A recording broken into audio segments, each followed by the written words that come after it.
my pals. This is Happy Dinosaur 1000. And my friends, I bring you a good movie for the Spoooktober review today. I am reviewing the love letter I am reviewing the love letter to 1950s monster films, Killer Klowns from Outer Space.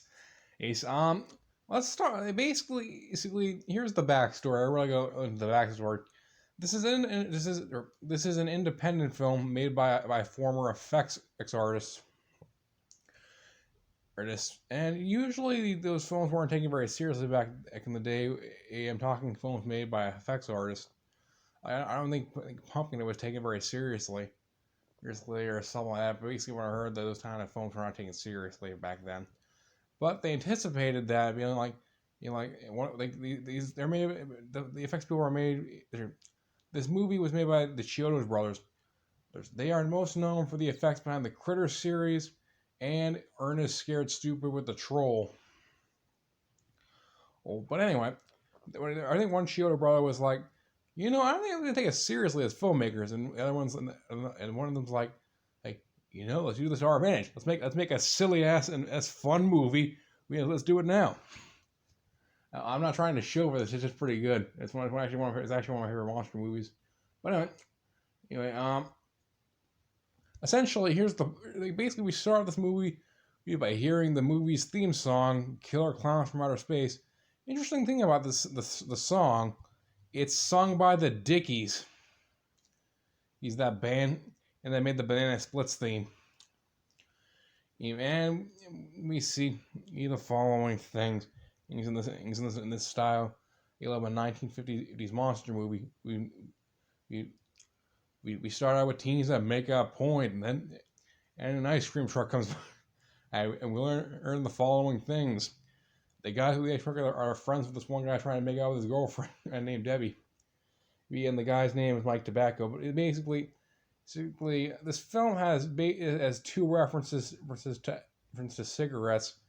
It's actually having cigars. But I'll get to that one later. But basically, the guys with the ice cream truck are Mike Tobacco's friends, and basically they only have this ice cream truck to pick up chicks. Not laughing, being like, seriously, that car is gonna get you chicks, and I'm like, no, that's not gonna happen. You're better at picking up chicks with a windowless van. But either way, they're still gonna think you're a serial killer, or so you're screwed. Ooh, with your chances. But then we see a mysterious object fall from the stars, and being found, and an old man goes to investigate with his dog. It's like, Haley's coming. Our backyard, boy.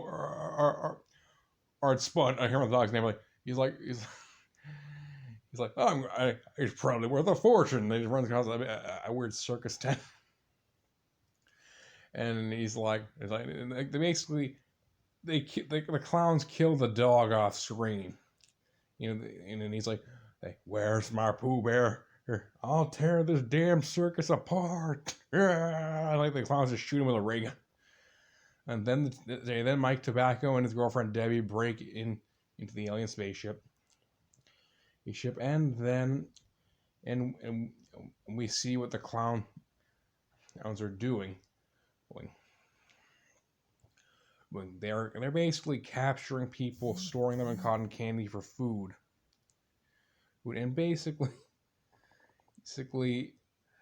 I'll get to one of the film's strengths right here. One of its best strengths is amazing set design, and these sets are very creative, very well made, and very amusing to look at. Very colorful too. And we see the clowns and weapon that they try to use on Mike and Debbie. Even they try to escape their ship. They shoot popcorn at them from a gun. May not sound very effective, but there's kind of a surprise with it later. Here that I won't spoil. And after that, we see Debbie's ex-boyfriend, and who's now a cop. And ordinarily in this type of scenario, you think he'd be a massive douchebag, but no, he's actually a nice guy. I was going to later. Throughout the movie, he's just kind of just doing his job. But he does do one thing that's very, very interesting at the end. And we basically see them try to convince the police about the killer clowns. Like we get throughout the movie, for a large portion of the movie, we get this one on the cop leader who's Debbie's ex boyfriend's boss, and he's just kind of like hearing their story, like, killer clowns from outer space. Go ahead and investigate this if you want. I'm gonna make a dummy out of this precinct, but you're not making a dummy out of me, damn it. And this is actually foreshadowing. Anyway, and we see the clown as invade with all sorts of imaginative and well executed in ways of death. As killer shadow puppets that eat people and chop them up. I'm car accidents. And also, there's like one thing else with lasers. There's like one that like most of the deaths are off screen for these parts, or where like they're just killing the people in the town. And like, this one lady opens the door for this one clown because like he has like a box of chocolates. She's like, "Oh, Harold, did you get these for me?" Like it's at the middle of the night, and he's like, you see him about to use his laser. Like I can only imagine her husband's last words are, "Damn it, Ethel, you've doomed us all." Like basically, remember I said that you won't make a dummy out of. I think enemy was anything was foreshadowing. Here it is. Basically leading up to it, we see either leader cop up at the precinct named Curtis Mooney. He'd be a douchebag and doing the following things. He's shrugging off 911 calls, being like, "I don't believe you." Which, even though if they're not real or not, he's a cop who need to arrest him for misuse of 911. Then he starts ignoring the phone calls out there and not even answering the phone. Like I can imagine all the people just dying from car accident, instant burglary crap while these clowns are invading, and he's just sitting on his ass smoking cigarettes. Then we see the clown come in, and Curtis Mooney tries to arrest him. It's Tim, and he basically doesn't even read him his Miranda rights. That's basically what they read you whenever you get arrested. Like it's like like in the movies, people from our country is your watch where it's like from our country like I have not been read my rights. These are your rights, like that kind of. That's what they read you. Basically saying you have the right to an attorney, you have the right to keep silent. And it's like, hey, normally I read you your rights, but this is Mooney's jail. You ain't got no rights. Then we see his death off screen, as I said, but we see what his remains. His remains him turned into a puppet by the clown that I think might have inspired Jigsaw. So due to the way it looks, with the bald spot and the red circles. Well, then we find out how to kill the clowns. You just shoot them in the nose. And basically, these ice cream truck guys,